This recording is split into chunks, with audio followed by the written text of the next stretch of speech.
എല്ലാവർക്കും സ്വാഗതം. ഇന്ന് നമ്മൾ ഉണ്ടാക്കാൻ പോകുന്നത് ഒരു ഉണക്കച്ചെമ്മീൻ ഫ്രൈ ആണ്.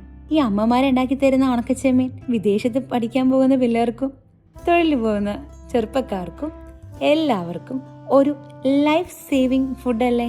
ഇന്ന് നമുക്കത് നോക്കാം. 20ഓളം ഉള്ളിയും 5-6 വെളുത്തുള്ളിയും 2 കഷ്ണം ഇഞ്ചിയും 4 വറ്റൽ മുളകും എടുത്ത് അങ്ങോട്ട് കല്ലിലിട്ട് ചതച്ചെടുക്കണം. ഒരു പാൻ ചൂടാക്കാൻ വെച്ച് അതിലേക്ക് കുറച്ച് വെളിച്ചെണ്ണ ഒഴിച്ച് നമ്മൾ കഴുകി വാരി വെച്ചിരിക്കുന്ന ഉണക്കച്ചെമ്മീൻ ഫ്രൈ ചെയ്യാൻ വേണ്ടി ഇട്ട് കൊടുക്കണം. മീഡിയം ഫ്ലെയിമിൽ വേണം നമ്മൾ എപ്പോഴും ഉണക്കച്ചെമ്മീൻ ഫ്രൈ ചെയ്തെടുക്കേണ്ടത്, അല്ലെങ്കിൽ കരിഞ്ഞു പോകാനുള്ള സാധ്യതയുണ്ട്. ഇനി ഈ ഉണക്കച്ചെമ്മീൻ നന്നായിട്ട് ഫ്രൈ ആയിട്ടുണ്ടോ എന്ന് നോക്കാൻ ചെറുതായിട്ടൊന്ന് ഒടിച്ചു നോക്കാം. നന്നായിട്ട് ഒടിയുന്നുണ്ടെങ്കിൽ അതിൻ്റെ അർത്ഥം ചെമ്മീൻ പക്ക ഫ്രൈ ആയിട്ടുണ്ട്.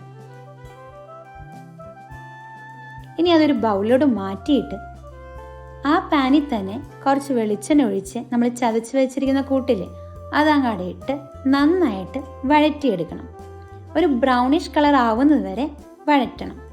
ഇനി അതിലേക്ക് 1 ടീസ്പൂൺ മുളക് പൊടിയും ഇവിടെ 1/4 ടീസ്പൂൺ ഉപ്പാണ് ആഡ് ചെയ്തിരിക്കുന്നത്. ചെമ്മീൻ്റെ ഉപ്പ് നോക്കി വേണം നമ്മൾ ഉപ്പ് ആഡ് ചെയ്ത് കൊടുക്കാൻ. ഇനി അതൊന്ന് മൂത്ത് കഴിയുമ്പോഴത്തേക്കും നമ്മൾ വറുത്ത് വെച്ചിരിക്കുന്ന നമ്മുടെ ഉണക്കച്ചെമ്മീനില്ലേ അതും ഇതിലേക്ക് ചേർത്ത് കൊടുക്കുക. നന്നായി ഇളക്കി പിടിപ്പിക്കണം. ഒരു 1 മിനിറ്റ് 2 മിനിറ്റോളം നന്നായിട്ട് ഇളക്കി ലോ ഫ്ലെയിമിലിട്ട് ആ ഉപ്പും മുളകും ആ ചെമ്മീനിലോട്ട് പിടിക്കുന്നത് വരെ നമ്മൾ ഒന്ന് ഇളക്കാം. അപ്പം നല്ലൊരു സ്മെല്ല് വരും. അത് പാകമായി എന്നതിൻ്റെ ഒരു സിഗ്നലാണ്. അങ്ങനെ നമ്മുടെ ഉണക്കച്ചെമ്മീൻ ഫ്രൈ റെഡി. ഇതങ്ങനെ കഞ്ഞിയും കൂട്ടി കുടിക്കുമ്പോൾ നമ്മുടെ വീട്ടിലെ അമ്മമാർ നമുക്ക് സ്നേഹത്തോടെ വിളമ്പിത്തരുന്ന ആ സ്നേഹത്തിൻ്റെ രുചിയില്ലേ ശരിക്കും അനുഭവിക്കാൻ പറ്റും.